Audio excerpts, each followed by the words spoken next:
ഒറ്റയായ മനുഷ്യനും ഉറവയില്ലാത്ത കിണറും ഒരുപോലെയാണ്, രണ്ടും കാലക്രമേണ ഉപേക്ഷിക്കപ്പെടും. ഇങ്ങനെ ഒരു ചൊല്ലുണ്ട്.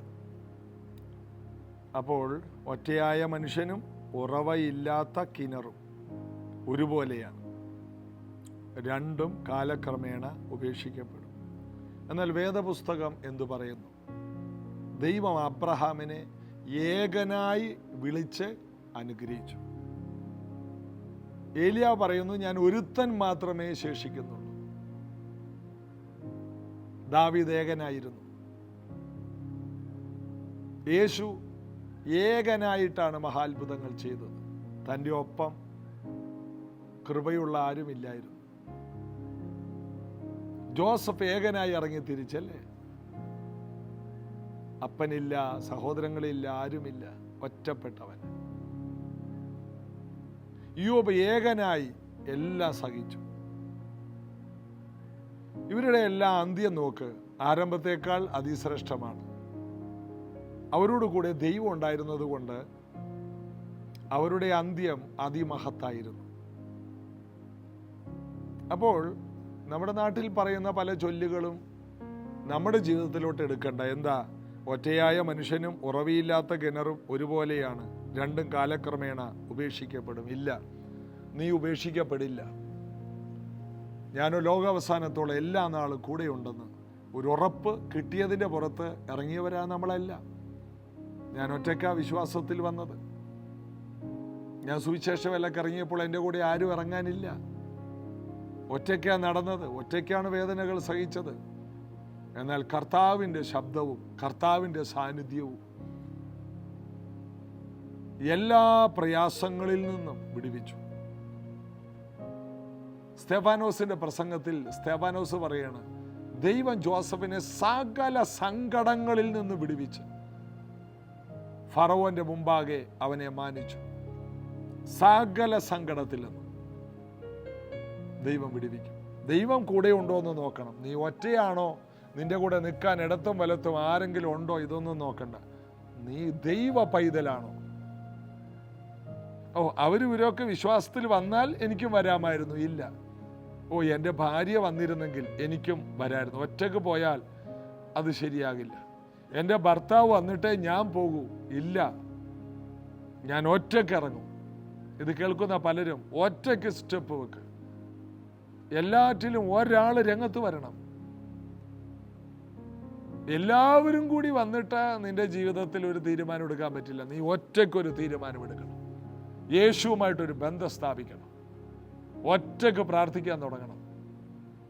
ഒറ്റയ്ക്ക് കൂട്ടായ്മയ്ക്ക് പോകണം. വീട്ടിൽ നിന്ന് വണ്ടിക്കൂലി പോലും ഒരുപക്ഷെ തന്നില്ലെന്ന് വരും. ചിലപ്പോൾ വീട്ടിൽ കയറ്റിയില്ലെന്ന് വരും. എന്നാൽ കാലങ്ങൾ കഴിയുമ്പോൾ നിന്നെ മാനിച്ചതുപോലെ വീട്ടിൽ ആരെയും മാനിക്കില്ല. അതുപോലെ ദൈവം നിന്നെ കൃപ കൊണ്ട് അലങ്കരിക്കും. ദൈവം നോക്കും നീ സഹിക്കുന്നുണ്ടോ. സഹിച്ചാൽ കൂടെ വാഴും. കർത്താവിൽ ഉറച്ചു നിൽക്കാം, ആശ്രയിക്കാം. നല്ലവനായ യേശുവിൻ്റെ സന്നിധിയിൽ നമുക്ക് ഒരുമിച്ച് ചേർന്ന് പാടി ആരാധിക്കാം.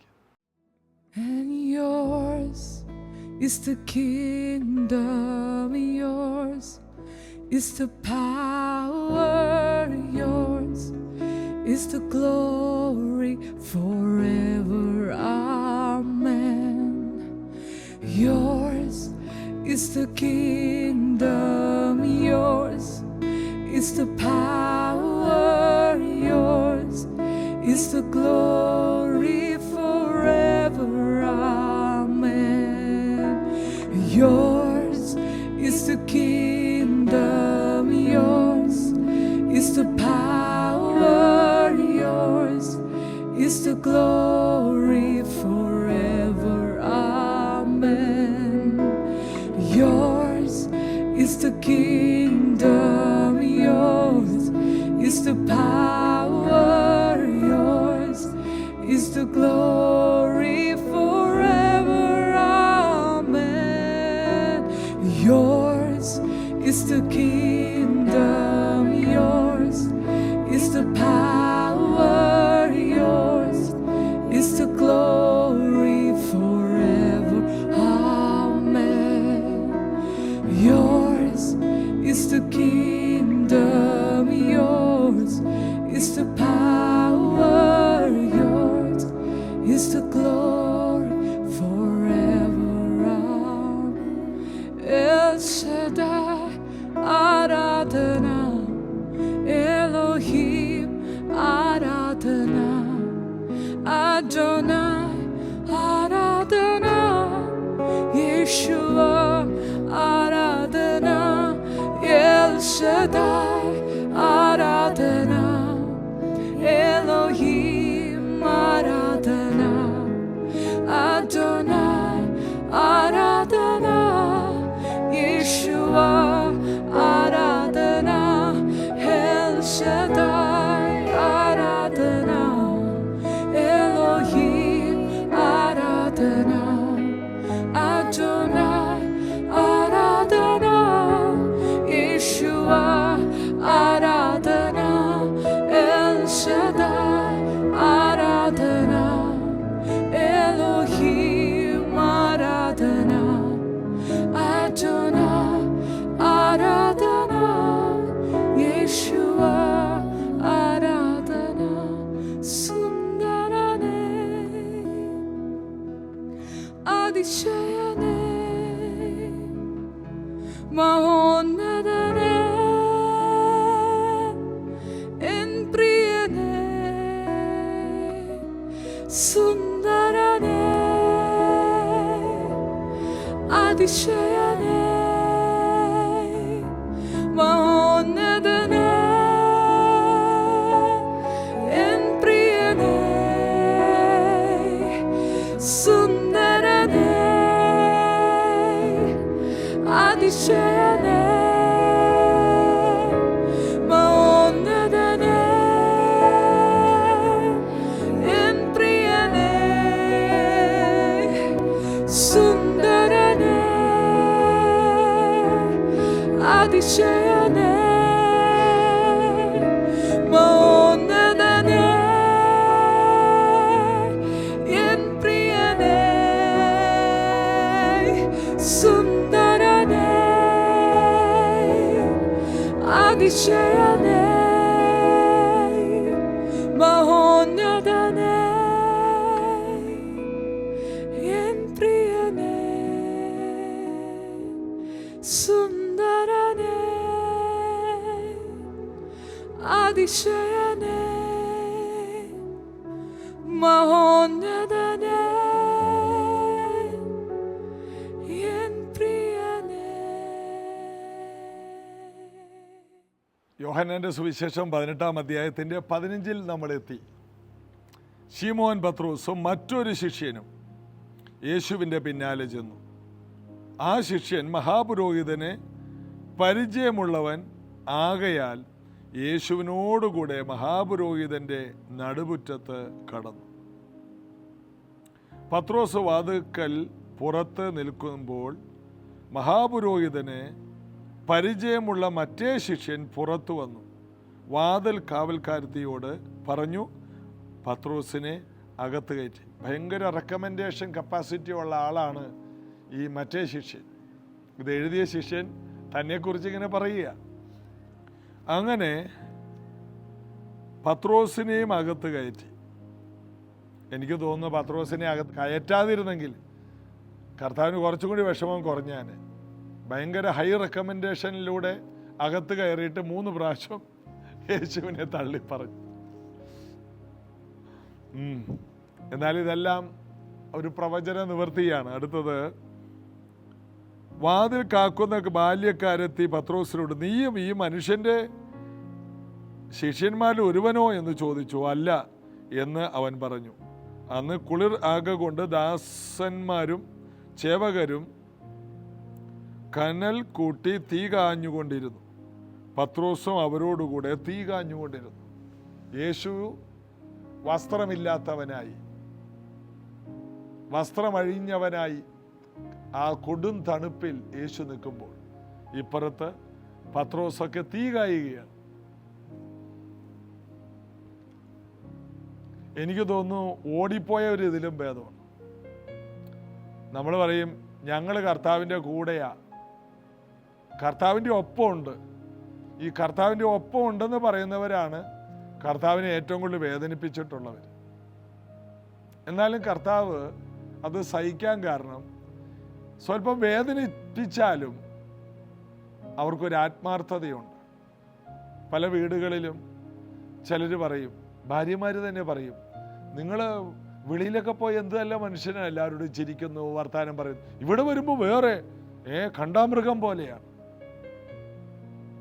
അതെന്താ? ബന്ധമാണ്. ബന്ധത്തിലെ ചെറിയ പിണക്കമൊക്കെ ഉണ്ടാകും.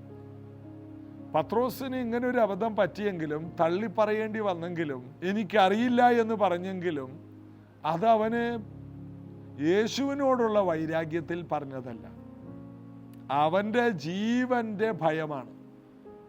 യേശുവിനെ അവന് സ്നേഹമാണ്. അതുകൊണ്ടാണ് ഈ പ്രതികൂലത്തിലും മഹാപുരോഹിതന്റെ ദാസന്റെ കഴുത്തിന് നോക്കി വെട്ടിയതും അതിനുശേഷവും യേശുവിൻ്റെ പുറകെ ചെല്ലുന്നതും എല്ലാം അവൻ്റെ ഹൃദയം ഒത്തിരി നല്ലതാണ്. വാസ്തവത്തിൽ യേശു യോഹന്നാനെയാണ് സ്നേഹിച്ചതെങ്കിലും യേശുവിനെ കൂടുതൽ സ്നേഹിച്ചത് പത്രോസാണ്. അതറിയാവുന്നത് കൊണ്ടാണ് ഉയർത്തെഴുന്നേറ്റ ശേഷം പത്രോസിനോട് പറയുന്നത്, ഇവരിൽ അധികമായിട്ടും നീ എന്നെ സ്നേഹിക്കുന്നു. യോഹന്നാന്റെ സുവിശേഷത്തിൽ യോഹന്നാൻ പറയുന്നുണ്ട്, യേശു സ്നേഹിച്ച ശിഷ്യൻ, യേശു സ്നേഹിച്ച ശിഷ്യൻ. യേശു സ്നേഹിച്ചു, ദൈവം ഈ ലോകത്തെ സ്നേഹിച്ചില്ല, അത് വലിയ കാര്യമൊന്നുമല്ല. കാരണം യേശു എല്ലാവരെയും സ്നേഹിക്കുന്നു. എന്നാൽ യേശുവിനെ സ്നേഹിച്ചവരാണ് മുൻപന്തിയിൽ വരുള്ളൂ. ദൈവം നമ്മെ സ്നേഹിക്കുന്നതിനേക്കാൾ നാം ദൈവത്തെ സ്നേഹിക്കുമ്പോഴാണ് അവിടെ ഉയർച്ചകൾ ആരംഭിക്കുന്നത്. പത്രോസ് യേശുവിൻ്റെ പുറകെ കൂടി. യോഹന്നാൻ അവിടെ അകത്ത് കയറിയെങ്കിലും പത്രോസിനെ അകത്ത് കയറ്റിയില്ല. പത്രോസിന് വേണ്ടി യോഹന്നാൻ പോയി സംസാരിച്ചു. അങ്ങനെ പത്രോസ് കഷ്ടപ്പെട്ട് അകത്ത് കയറി. എന്നിട്ട് തീ കായുമ്പോൾ ഒരു സ്ത്രീ വന്ന് പറഞ്ഞു, നീ അവൻ്റെ കൂടെ ഉള്ളതല്ലേ? എനിക്കെങ്ങും അറിയില്ല ആ പുള്ളിയെ. അപ്പൊ ഇതുപോലെ യേശുവിനെ വേദനിപ്പിക്കുന്ന വാക്കുകൾ നമ്മുടെ ജീവിതത്തിലുണ്ടായി. പലപ്പോഴും നമ്മുടെ പെരുമാറ്റം യേശുവിനെ അറിയാത്തതുപോലെയാണ്. രക്ഷകനായ, സൗഖ്യദായകനായ, ഞാൻ അവനെ അറിയുന്നില്ലെന്ന് യേശുവിനെ കുറിച്ച് പറഞ്ഞതാണ്. ഞാൻ അവനെ അറിയുന്നില്ല. പലപ്പോഴും നമ്മൾ അങ്ങനെയാണ് ജീവിക്കുന്നത് പോലെ, യേശുവിനെ അറിയാത്തത് പോലെയാണ്. യേശുവിനെ കാണുമ്പോൾ എൻ്റെ യേശുവേ നിനക്ക് വേണ്ടി മരിക്കാൻ വരെ തയ്യാറാണ്. പിന്നീട് മറ്റുള്ളവരോട് പറയും, എനിക്ക് അറിഞ്ഞൂടാ. ചർച്ചിൽ വരുമ്പോൾ ചർച്ചിന്റെ മെയിൻ ആൾക്കാരാണ് നമ്മൾ. ചർച്ചിൽ നിന്ന് പോയി കഴിഞ്ഞാൽ ചർച്ചുമായിട്ട് യാതൊരു ബന്ധമില്ല. എത്രയോ പേരെ ചർച്ച് ദൈവദാസന്മാർ ചേർന്ന് പ്രാർത്ഥിച്ചേക്കും. വിദേശത്ത് പോയാൽ പിന്നെ സഭയെ അറിയാത്ത പോലെ അവർ ജീവിക്കുന്നത്. അവരവിടെ ചെന്നു, അവിടെ ഒരു ചർച്ചിൽ പോയി. പണ്ട് നാട്ടിലായിരുന്നപ്പോൾ പഠിച്ചു നടന്ന കാലത്ത്, കഷ്ടപ്പാടിൻ്റെ കാലത്ത് അവർക്ക് വേണ്ടി കരഞ്ഞ പ്രാർത്ഥിച്ച സഭയെ മറന്നുകളെ എന്തൊരു പാവമല്ലേ, അറിയുന്നില്ല. കേരളത്തിലോ? കേരളത്തിൽ കുറച്ച് നാളെ ഉണ്ടായിരുന്നു.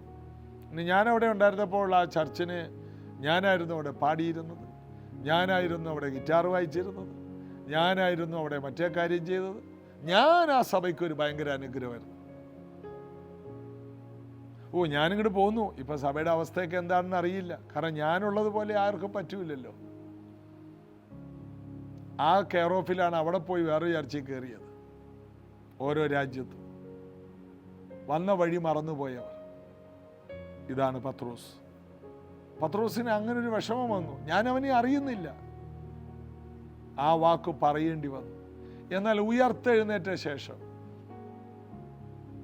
പത്രോസിന്റെ ഡയലോഗുകൾ മൊത്തം മാറി. നിങ്ങൾ ക്രൂശിച്ചവൻ, ദൈവം മരിച്ചവരുടെ ഇടയിൽ നിന്ന് ഉയർപ്പിച്ചവൻ. എവിടെ നിന്നാ പറയുന്നത്? ഇതേ മഹാപുരോഹിതന്മാരുടെ പട്ടാളത്തിന്റെ മുമ്പിൽ നിന്നുകൊണ്ട്. ഞാനവനെ അറിയുന്നില്ല എന്ന് പറഞ്ഞത് ഒരു സ്ത്രീയുടെ മുമ്പിലാണ്. പരിശുദ്ധാത്മാവ് വരുന്നതിന് മുമ്പ് പത്രോസിന്റെ അവസ്ഥ, പരിശുദ്ധാത്മാവിൽ നിറഞ്ഞ ശേഷം പത്രോസിന്റെ അടുത്ത അവസ്ഥ.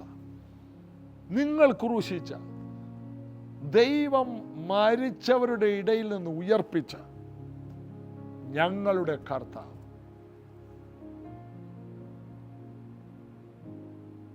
അപ്പൊ ഈ മഹാപുരോഹിതന്മാർ ഇവനെ കൊല്ലില്ലേ? പേടിയില്ല. മരണഭയം മാറിപ്പോയി. യേശുവിന്റെ ക്രൂശ് മരണത്തോടുകൂടി പെന്തക്കോസ്ത് നാളിലെ പരിശുദ്ധാത്മാവിന്റെ പകർച്ചയോടുകൂടി ഇവർ ആൾമാറിയവരായി മാറി. വീണ്ടും ജനിച്ച പരിശുദ്ധാത്മാവിൽ നിറഞ്ഞവർ പിന്നെ ഏത് സാഹചര്യങ്ങളെ നേരിടുവാൻ കരുത്തും പ്രാപ്തിയുമുള്ളവരായി മാറും. ഏതു വ്യക്തിക്കും ഈ കൃപയുണ്ട്. ഇത് പത്രോസിന്റെ പത്രോസൊക്കെ ആര്, ഞങ്ങളാര്, അങ്ങനെ ആരും പറയരുത്. യേശുവിൽ വിശ്വസിക്കുന്ന എല്ലാവരും ഒരുപോലെയാണ്.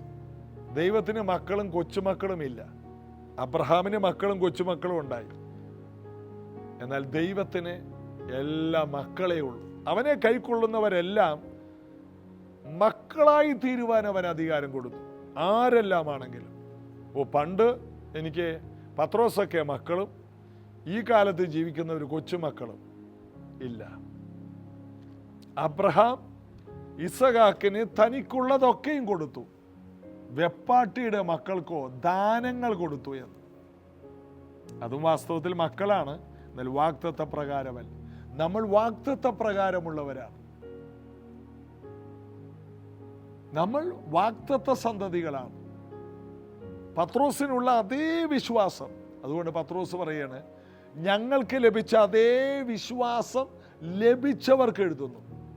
ഞങ്ങൾക്ക് ലഭിച്ച വിശ്വാസം, ഞങ്ങൾക്ക് ലഭിച്ച അഭിഷേകം, ഞങ്ങൾക്ക് ലഭിച്ച രക്ഷ, ഞങ്ങൾക്ക് ലഭിച്ച നിത്യജീവൻ, ഞങ്ങൾക്ക് ലഭിച്ച സ്വർഗീയ സമാധാനം, ഞങ്ങൾക്ക് ലഭിച്ച സന്തോഷം ലഭിച്ചവർക്ക് ഏവർക്കും എഴുതുന്നു.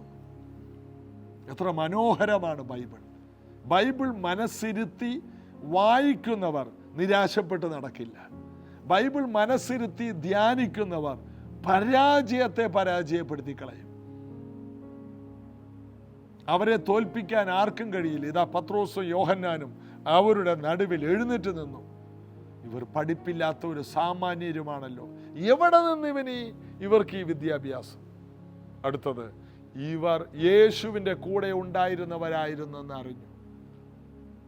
ഇവർ യേശുവിൻ്റെ കൂടെയുള്ളവർ. എന്നാൽ ഈ സ്ത്രീയും ചോദിക്കുന്നത് അതാണ് അവിടെ നമ്മൾ വായിച്ചത്. എന്താണ് അവിടെ വായിക്കുന്നത്? 17-ാം വാക്യത്തിൽ, വാതിൽ കാക്കുന്ന ബാല്യക്കാരത്തി പത്രോസിനോട്, നീയും ഈ മനുഷ്യന്റെ ശിഷ്യന്മാരിൽ ഒരുവനോ അല്ല എന്നവൻ പറഞ്ഞു. ഇവരോട് കൂടെയുള്ളവർ. അവിടെ അവൻ അല്ലെന്ന് പറഞ്ഞു. എന്നാൽ അപ്പോസ്തലന്മാരെ അവരെ ശക്തന്മാരാക്കി ദൈവം പെന്തക്കോസ്ത് നാളിൽ ശേഷം ഉപയോഗിക്കുമ്പോൾ എവിടെ നിന്നാണ് ഇവർക്ക് ഈ കൃപ? എവിടെ നിന്നാണ് ഈ ധൈര്യം? എവിടെ നിന്നാണ് ഇവർക്ക് ഈ ജ്ഞാനം? എവിടെ നിന്നാണ് ഈ ശക്തി? എവിടെ നിന്നാണ് ഈ മാന്യത? എങ്ങനെയാണ് ഇവർ ഈ നിലയിലെത്തിയത്? ഇവർ യേശുവിൻ്റെ കൂടെ ആയിരുന്നവർ എന്ന് അറിഞ്ഞു. വേണമെങ്കിൽ ആ വാക്യം നമുക്ക് ഒന്നെടുത്ത് വായിക്കുന്നതല്ലായിരിക്കും. അപ്പോസ്തല പ്രവൃത്തി 4-ാം അധ്യായത്തിലായിരിക്കാം. 13-ാം വാക്യം, അവർ പത്രോസിന്റെ യോഹന്നാന്റെ ധൈര്യം കാണുകയാലും ഇവർ പഠിപ്പില്ലാത്തവരും സാമാന്യരുമായ മനുഷ്യർ എന്ന് ഗ്രഹിക്കാൻ ആശ്ചര്യപ്പെട്ടു. പഠിപ്പില്ല എന്നാ പൈസക്കാരാണോ? അല്ല, വേറെ സാധാരണക്കാർ, മീൻപിടുത്തക്കാർ, സാധാരണക്കാരിൽ സാധാരണക്കാർ. പഠിപ്പില്ല എന്നുള്ളതല്ല, പഠിപ്പില്ലാത്ത പലരും വലിയ പൈസക്കാരാണ്. സാധാരണക്കാർ, സമൂഹത്തിൽ ഒരു വിലയും നിലയില്ല. പഠിപ്പില്ലാത്ത പലരും മന്ത്രിമാർ വരെ ആയിട്ടുണ്ട്. എന്നാൽ ഇവര് എങ്ങും എത്തിയിട്ടില്ല. സാധാരണക്കാർ. അടുത്തത്, എന്ന് ഗ്രഹിക്കാൻ ആശ്ചര്യപ്പെട്ടു അവർ യേശുവിനോട് കൂടെ ആയിരുന്നവർ എന്നും അറിഞ്ഞു. കാരണം യേശുവിൻ്റെ കൂടെ ആയിരുന്നു. അതുകൊണ്ടാണ് 40 വർഷമായിട്ട് നടക്കാത്ത മനുഷ്യന്റെ കയ്യിൽ ഇവർ കയറി പിടിച്ചു. ആ മനുഷ്യന്റെ കയ്യിൽ കൂടി ഒരു ഷോക്കടിച്ചു. വർഷങ്ങളായി ചുരുണ്ടിരുന്ന കാലുകളെല്ലാം നിവർന്നു. അതായിരുന്നു കാര്യം. എവിടെ നിന്നാണ് ഈ ശക്തി? എവിടെ നിന്നാണ് ഈ ജ്ഞാനം?